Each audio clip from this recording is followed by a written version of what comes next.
राज्यों की विधानसभा चुनावों के परिणाम के बाद सभी राजनीतिक दल 2024 लोकसभा चुनाव को लेकर यूपी पर मेन फोकस किए हैं। चुनावी नतीजों के दृष्टिगत कांग्रेस ने लोकसभा चुनाव लड़ने वाले अपने पदाधिकारियों को पार्टी संगठन के पदों से मुक्त कर दिया है तथा ऐसे सभी नेताओं को लोकसभा चुनाव लड़ने के लिए हरी झंडी दे दी है। ऐसे में पिछले कई सालों से यूपी की प्रभारी रही प्रियंका गांधी वाड्रा से भी यूपी का प्रभार छीनकर उनकी जगह अविनाश पांडे को यूपी प्रभारी की जिम्मेदारी सौंपी गई है। प्रियंका गांधी ने लगभग 1.5 साल से अधिक समय से यूपी में कदम नहीं रखा है, तो वहीं राजनीतिक विश्लेषक की माने तो प्रियंका गांधी के प्रभारी रहने और न रहने से यूपी में कांग्रेस पर ज्यादा कोई फर्क नहीं पड़ने वाला है।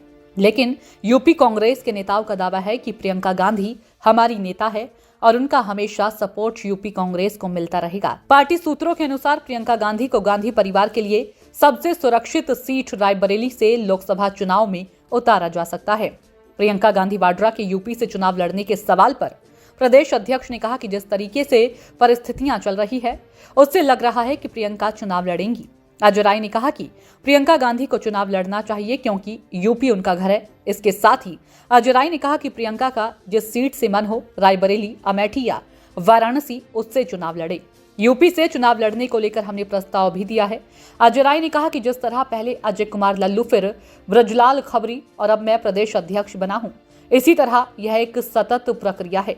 सभी लोग मिलकर काम करेंगे। प्रियंका गांधी हमारी नेता है। राजनीतिक विश्लेषकों की माने तो लोकसभा चुनाव को लेकर प्रधानमंत्री नरेंद्र मोदी सरीखे नेता अपने संसदीय क्षेत्र में लगातार कार्यक्रम करते रहते हैं। साथ ही प्रदेश के दूसरे जिलों में भी कार्यक्रमों में जाते हैं। लेकिन प्रियंका गांधी पिछले 1.5 साल से ना तो यूपी में आई और ना ही कोई बड़ी रैली उनके द्वारा की गई है। ऐसे में अगर प्रियंका हॉलीडे पॉलिटिक्स करेंगी तो काम नहीं चल पाएगा। यूपी में अगर कांग्रेस के 20 सालों के रिकॉर्ड देखें तो सोनिया, राहुल और प्रियंका अपने संसदीय क्षेत्र छोड़कर यूपी में कहीं नहीं गए हैं। इसलिए यूपी में उन्हें वोट क्यों मिलना चाहिए और उनके प्रभारी होने का क्या मतलब है? सिर्फ प्रियंका गांधी नाम लिख देने से जनता वोट नहीं देगी। 2019 में प्रियंका गांधी वाड्रा की आधिकारिक रूप से राजनीति में एंट्री हुई और उन्हें देश के सबसे बड़े सूबे का प्रभारी बनाया गया है। प्रियंका के प्रभारी बनते ही यूपी की सारी रणनीति प्रियंका के इर्द गिर्द घूमती रही। तो वहीं प्रियंका को प्रभार मिलने के बाद भी कांग्रेस यूपी में कोई खास कमाल नहीं दिखा पाई है। लोकसभा में एक और विधानसभा में 2 सीट पर ही कब्जा है। विधान परिषद में कांग्रेस का कोई सदस्य नहीं है। प्रियंका गांधी से यूपी का प्रभार हटना कोई कार्रवाई नहीं है, क्योंकि कांग्रेस सोनिया, राहुल और प्रियंका के खिलाफ कांग्रेस में कौन एक्शन करेगा। जो अविनाश पांडे प्रभारी बने हैं वो भी इन्हीं तीनों की सहमति के बाद ही बने होंगे। उधर हिंदी भाषी 3 राज्यों में बीजेपी को मिले प्रचंड बहुमत से गदगद नेता यूपी में बीजेपी लोकसभा की ज्यादा से ज्यादा सीटों को जीतने के लिए कवायद कर रहे हैं। इसके लिए दलित और पिछड़े वर्ग के बाहुल्य क्षेत्रों में स्थानीय नेताओं पर डोरे डाले जा रहे हैं।